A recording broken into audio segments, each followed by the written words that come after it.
구독, 알림 설정까지 부탁드립니다.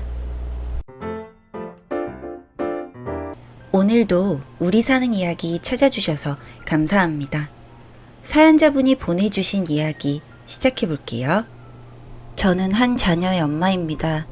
가정사를 공개하는 게 부끄럽지만 또 신기하기도 해서 저는 어릴 때만 해도 세상을 다 가진 듯 행복했던 사람이었습니다.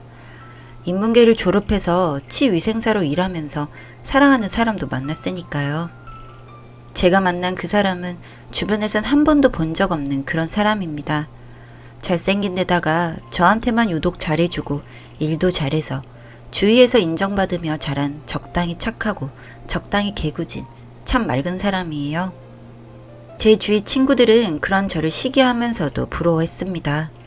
저도 그 사람을 만난 것에 그 사람이 제 애인이란 것에 매일같이 감사한 하루를 보내고 있었죠.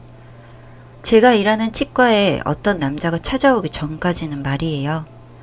어느 날부터 얼굴이 눈에 익기 시작한 그 남자는 유독 제가 일하는 데이 근무 때마다 진료를 받으러 왔습니다.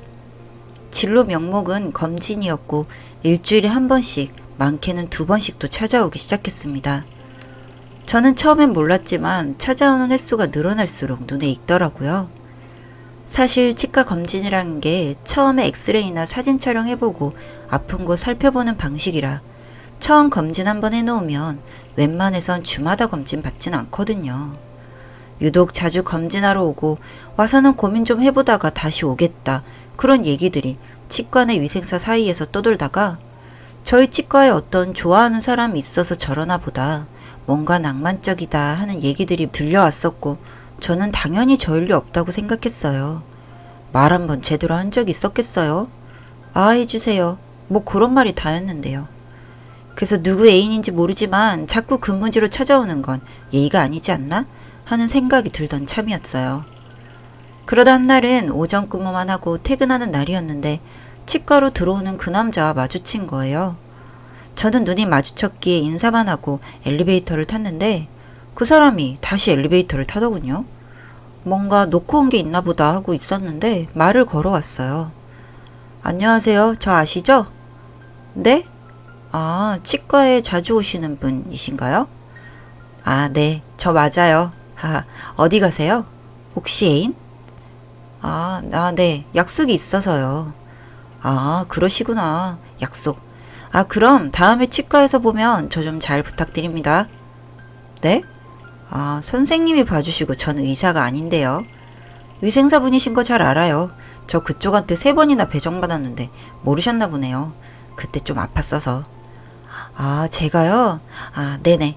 다음부턴 조심해서 잘 해볼게요, 그럼. 아, 네.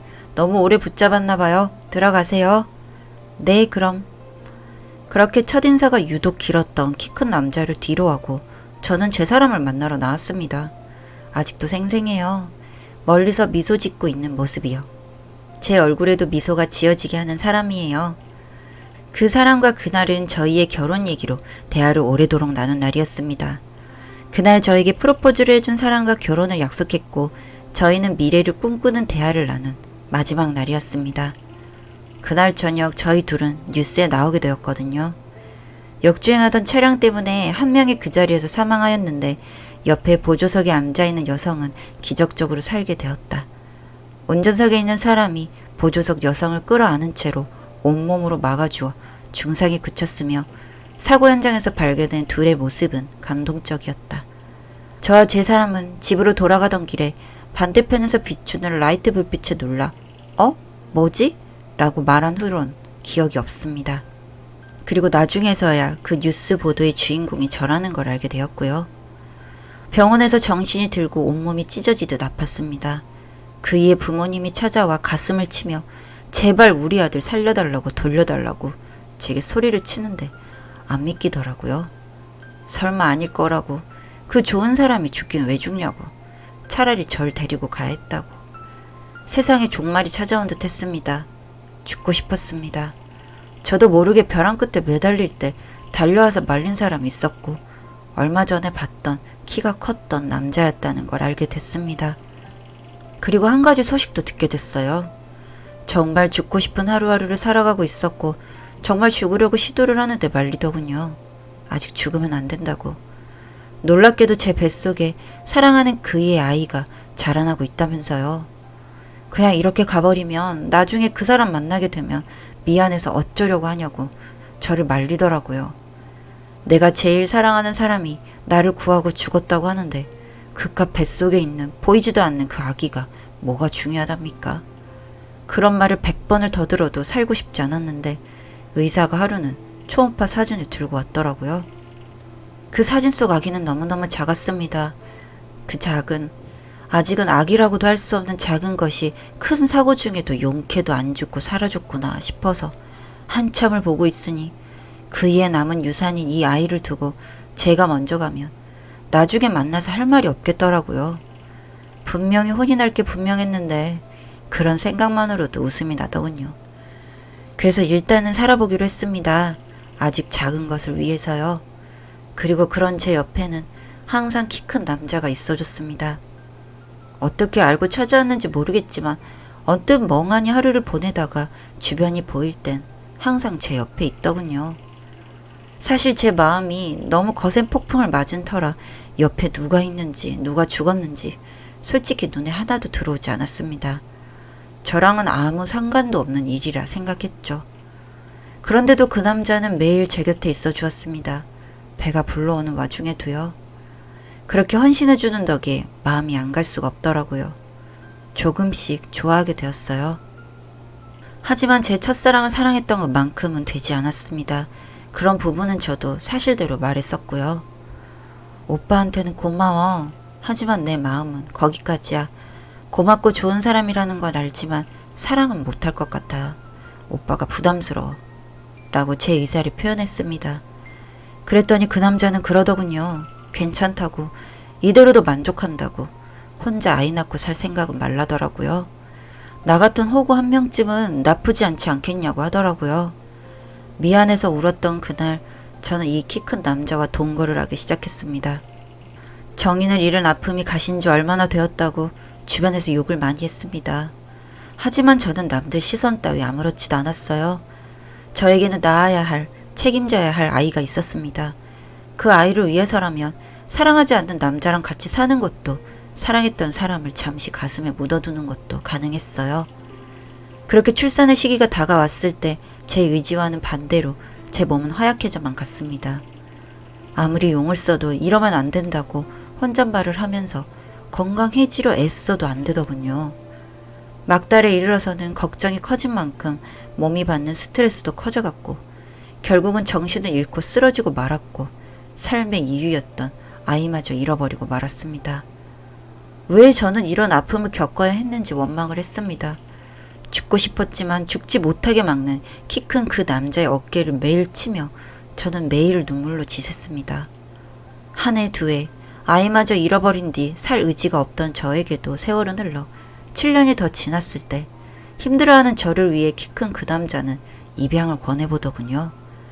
저는 몸이 약해질 대로 약해져 더 이상 아이를 가질 수 없는 몸이 되어버렸기에 권유를 했었을 때 무슨 연유인지 제가 그러겠다고 했었어요. 가끔 멀리 아이와 여자가 지나가는 모습을 부러워했던 반향이었을지도요. 그렇게 아이를 찾아 몇 번의 보육원을 떠돌다 한 아이를 만났습니다. 조용했지만 눈빛이 빛나던 그 아이가 왠지 첫사랑을 닮은 듯 했습니다. 만약에 그 사람의 아이가 아직 살아있었다면 딱 저렇게 생겼을 것 같았어요. 입양은 처음이라 서툴렀지만 그 아이를 몇 번이나 찾아가 봤습니다. 그 아이와 눈이 마주치는 횟수가 늘어갈 때쯤 조심히 다가가서 말을 걸었습니다. 안녕? 아줌마랑 몇 번 봤는데 기억나니? 네, 안녕하세요. 저 보러 오시는 거 알아요. 어머, 어떻게 알았니? 그냥요, 그냥. 제가 마음에 드세요? 왜? 마음에 안 들까봐? 다들 마음에 들어야 데리고 가는걸요? 아줌마는 널 보니까 마음이 가서. 엄청 예쁜 사람을 아는데 그 사람이랑 닮았어. 혹시나 네가 좋으면 같이 살았으면 좋겠네. 연예인인가? 그럼 아줌마는 그럼 저 책임질 수 있어요? 뭐? 책임이요. 어른들이 자기 물건은 제자리에 두고 아껴서 사용하는 거랬어요. 아니면 저는 마음이 아프겠죠. 어머, 너 7살 맞니? 여기 살면 철이 빨리 든대요. 아줌마는 내 딸이 있었으면 좋겠어. 그런데 아줌마는 아기를 못 낳아. 그래서 너한테 부탁하는 거야. 아줌마가 엄마는 처음이라 서툴지도 몰라. 하지만 널 함부로 대하진 않을게. 소중하게 대할게. 너도 도와주면 정말 좋겠구나. 아줌마랑 같이 갈래? 좋아요. 전 이날의 대화를 거의 다 기억할 만큼 뭐랄까요? 정말 강렬한 그런 시간들이었습니다.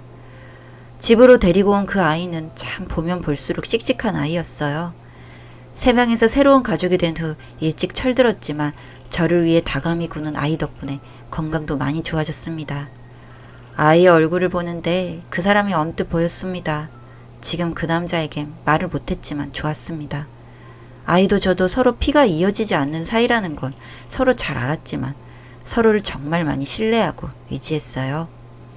그리고 아이가 한창 자랄 때쯤에 어떤 사람이 찾아왔습니다. 낯선 사람이었는데 자신이 꼭 일러줘야 할 말이 있어서 찾아왔다고 하더군요. 그리고 그 여자가 한 이야기는 너무나 충격적이었습니다. 정말 말도 안 된다고 생각했지만 그 여자는 제 아이가 살아있다고 말하더군요. 그 이야기를 듣는데 머릿속이 윙윙 울리고 몸에 힘이 빠져서 일어설 수가 없더라고요. 그 여자가 정신을 차리라며 말해준 전말은 이렇습니다. 그때는 큰돈을 받아 좋았는데 시간이 지나서 자신도 아이를 갖게 되니 죄책감에 잡을 못 이루다 저를 수소문해서 찾아온 것이라고 했습니다.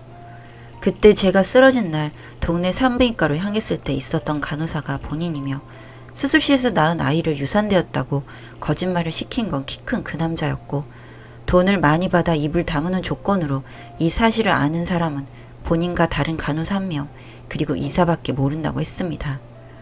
그 이야기를 들은 저는 오로지 한 가지 생각밖에 없었습니다. 경찰에 신고해야 해요. 그 여자를 붙잡고 말했습니다. 제 애가 어떻게 됐는지 알아야 해요. 바로 그 여자와 함께 경찰서로 가 신고를 했고 호적상 남편이 된 키 큰 남자가 경찰서로 어둑한 얼굴로 들어섰을 때 참았던 분노가 솟았습니다. 다 말해. 사실대로 다. 왜 그랬어? 내 애까지 지켜준다고 했잖아. 왜 버렸어? 왜? 더 숨기는 건 없어? 어디로 보냈어? 그런 저를 경찰들이 말리고서야 그 남자의 수사가 시작됐습니다.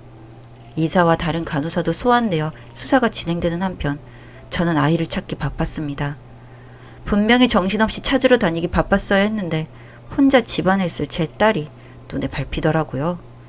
책임진다 했는데 혼자 아무것도 모르고 놀랐을 게 생각이 나 문을 열고 집으로 들어가니 운기 분명한 얼굴로 엄마 아기 찾았어요? 얼굴은 웃으며 물으면서도 눈물이 그렁한 아이를 보니 진작에 말해뒀어야 했는데 아차 싶었습니다. 아이고 우리 유빈이 엄마가 말해주는 걸 늦었네. 이리 와 우리 애기. 어제도 못 안아줬네. 뭐가 서운해서 울었죠? 엄마가 집에 없어서 무서웠어? 유빈아, 엄마가 예전에 아기를 잃어버렸는데 그게 사정이 생겨서 이제부터 찾고 있어. 아마 찾게 되면 우리 유빈이랑 동갑일걸? 엄마, 그러면 친하게 지내도 돼요? 분명 엄마인데도 눈치를 보며 고르고 고른 말 중에 하나를 간신히 꺼냈을 아이를 보니 너무 마음 아팠습니다. 그리고 알겠더라고요. 유빈이를 정말 제 딸로 생각하고 있구나 하는 걸요. 그럼 우리 유빈이 누구 딸? 엄마 딸. 우리 유빈이는 엄마 딸이야. 걱정하지 마. 평생 엄마가 책임질 거야. 유빈아, 내일 엄마랑 같이 찾으러 갈래? 같이 찾아. 나 보육원에서 숨바꼭질 술래 많이 해봐서 잘해. 이제야 조금 아이 같은 모습에 안심도 되고 기특하고 고맙고 별별 생각이 다 들었습니다. 얼마 후에 경찰이 찾아왔더군요. 아이의 소식일까 제품에 잠든 아이를 껴안고 경찰분들을 맞이했습니다. 저 그때 그 아이가 살아있는 게 맞더라고요. 그리고 네, 왜요? 어디 있는데요? 참 세상에 신기한 일이 다 있네요. 네? 안고 계신 그 아이 유빈이랬나요? 아, 네. 유빈이가 그 애입니다. 그러니까 제가 신기한 일이 다 있다고 싶더라고요. 안 믿기시겠지만 안고 계신 유빈이가 잃어버리셨던 그 아이라네요. 여기 기록들과 사진들입니다. 사본들이니 가지셔도 됩니다. 아이를 찾으면서 확실한 물증도 되었고 법원 문제도 잘 해결될 것 같습니다. 아마 나머지는 변호사님이 전화 주실 거예요. 그럼. 경찰분들이 돌아가고서 저도 한참은 제 품에 안은 딸아이를 쳐다보며 한참을 죄인 같아 잊고 살던 하늘에 감사하다고 인사를 했습니다. 그리고 남편은 죗값을 치르게 되었고 저는 이혼을 선택했습니다. 제 아이를 보내버린 그 사람을 용서하고 살 수는 없었으니까요. 그렇게 일을 마무리한 뒤 저는 제 딸과 함께 행복한 하루하루를 보내고 있습니다. 어딘가 세상 뜬 그 남자와 닮았다던 그 아이가 제 아이였다는 게 지금까지도 신기하고 그 사람이 저와 제 아이를 지켜준 게 아닌가 하는 생각을 했습니다. 그저 감사할 따름이죠. 저는 제 딸을 찾은 이후로 명절이나 딸의 생일에는 제가 사랑했던 그 남자의 부모님과 시간을 보내곤 합니다. 그 사람의 부모님도 딸이 당신 아들의 자식인 것을 알고 유빈이를 안고 한참을 우셨습니다. 제가 제 자식을 낳아보니 그 사람의 부모님이 너무 마음이 아픕니다. 저는 앞으로도 이렇게 살아가려고 합니다. 저와 제 딸을 구해주고 잃어버린 딸을 다시 만나게 해준 그 사람을 생각하며 이렇게 평생 그 사람의 부모님에게 효도하며 그렇게 지내다 세상 뜨는 날 그 사람을 꼭 찾아가서 만나려고요. 긴 글 읽어주셔서 감사합니다. 사연은 여기까지였고요. 우리 사는 이야기 시청해주셔서 감사합니다.